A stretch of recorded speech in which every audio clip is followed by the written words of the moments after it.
ನಮ್ಮ ಜೊತೆಗೆ ಪವರ್ ಟಿವಿಯ ಮುಖ್ಯಸ್ಥರಾಗಿರುವಂತಹ ರಾಕೇಶ್ ಶೆಟ್ಟಿ ಸರ್ ಇದ್ದಾರೆ. ಸರ್ ನಮಸ್ತೆ, ಕಾರ್ಯಕ್ರಮಕ್ಕೆ ಸ್ವಾಗತ.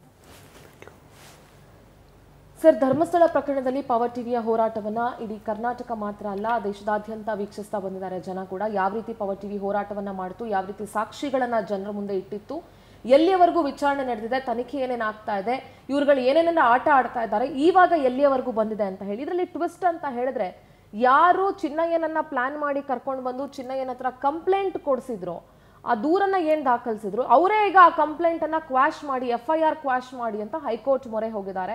ಬಂಧಿಸಬಾರ್ದು, ಬಂಧನದ ಭೀತಿಯಿಂದಲೇ ಎಲ್ಲಿ ಇವ್ರು ಮಾಡಿರುವಂತಹ ಆಟಾಟೋಪ್ಗಳು, ಇವರ ಕುತಂತ್ರಗಳೆಲ್ಲ ಹೊರಗಡೆ ಬಂದು ಎಲ್ಲಿ ನಮ್ಮನ್ನ ಅರೆಸ್ಟ್ ಮಾಡ್ತಾರೆ ಅನ್ನೋಂಥ ಕನ್ಫರ್ಮೇಶನ್ ಸಿಗುತ್ತೋ, ಇವ್ರ ಬುಡಕ್ಕೆ ಯಾವಾಗ ಬರುತ್ತೋ ಆವಾಗ ಬಂಧಿಸಬಾರ್ದು ನಮ್ಮನ್ನ ಅಂತ ಹೇಳಿ ಹೈಕೋರ್ಟ್ ಮೊರೆ ಹೋಗ್ತಾರೆ. Sir, very simple. 2 ವರ್ಷ ಪವರ್ ಟಿವಿ ಒಂದೇ ನಿಂತ್ಕೊಂಡು ಈ ಒಂದು ಹೋರಾಟದಲ್ಲಿ ಏಕಾಂಗಿಯಾಗಿ ಹೋರಾಟಕ್ಕೆ ನಿಂತಿತ್ತು.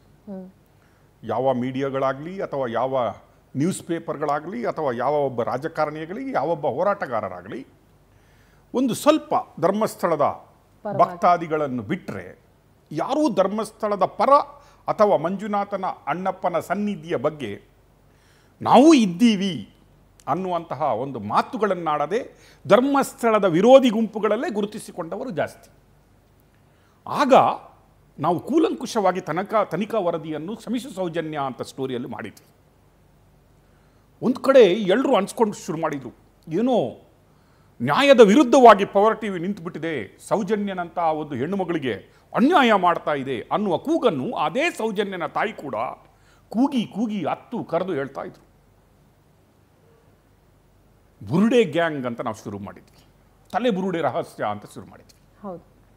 ಆಗಲೂ ಎಲ್ಲರೂ ಹೇಳಿದರು, ಏನೋ ಪುನಃ ಬಂದರು ಇವರು, ಏನೋ 1 ವರ್ಷದ ನಂತರ ಮಾಡಿದರು, ಪುನಃ ಬಂದರು, ಪುನಃ ಧರ್ಮಸ್ಥಳದ ಪರ ನಿಂತ್ಕೊಳ್ತಾ ಇದ್ದಾರೆ, ಏನೋ ಕೋಟಿ ಕೋಟಿ ಬಾಸ್ಕೆಟ್ಗಳು ಬಂದಿರಬೇಕು ಅನ್ನೋ ಮಾತಿತ್ತು. 7 ವರ್ಷ ಕಂಪ್ಲೀಟ್ ಮಾಡಿದ್ದೀವಿ. 7 ವರ್ಷ ವಸಂತಗಳನ್ನೇ ಕಳೆದಿದ್ದೀವಿ. ನಾವು ಮಾಡಿದ ಸಾಹಸಗಳು ಏನೇನು, ನ್ಯಾಯಯುತವಾದ ಏನು ಜರ್ನಲಿಸಮ್ ಅಂತ ನಾವು ಏನು ಹೇಳ್ತೀವಿ, ಅದನ್ನು ಯಾವ ರೀತಿಯಾಗಿ ಮಾಡಿದ್ದೀವಿ ಅನ್ನೋದಕ್ಕೆ ನಾವು ದಿನ ಕೂತ್ಕೊಂಡ್ಬಿಟ್ಟು ನಮ್ಮದೇ ಅಂತ ಹೇಳಬೇಕಾಗಿಲ್ಲ. ಕರ್ನಾಟಕದ ಪ್ರತಿಯೊಬ್ಬ ಜನತೆಗೂ ಗೊತ್ತಿದೆ ವಾಟ್ ಈಸ್ ಪವರ್ ಟಿವಿ ಅಂತ.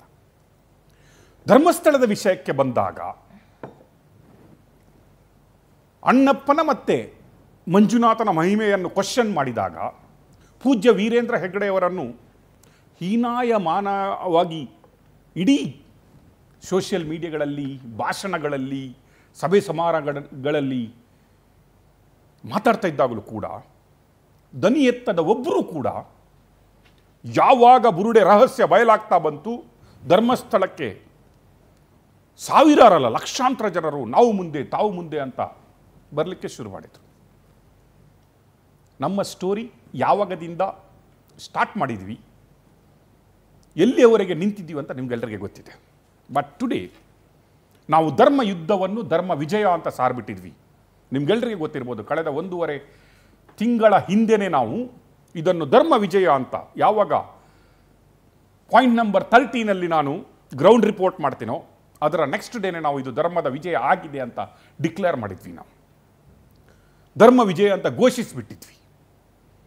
ನಿಮ್ಗೆಲ್ಲರಿಗೆ ಅನಿಸಿರ್ಬೋದು, ಏನಪ್ಪ SITA ಕಾರ್ಯಾಚರಣೆನೇ ಮುಗ್ದಿಲ್ಲ, ತನಿಖೆನೇ ಮುಗ್ದಿಲ್ಲ, ಅಥವಾ ಇನ್ಯಾವುದೋ ಕಾರ್ಯಕ್ರಮಗಳು ಆಗೇ ಇಲ್ಲ, ಅದಕ್ಕಿಂತ ಮೊದಲೇ ಇವರು ಧರ್ಮ ವಿಜಯ ಅಂತ ಸಾರಿಬಿಟ್ರು ಅನ್ನೋದಿತ್ತು.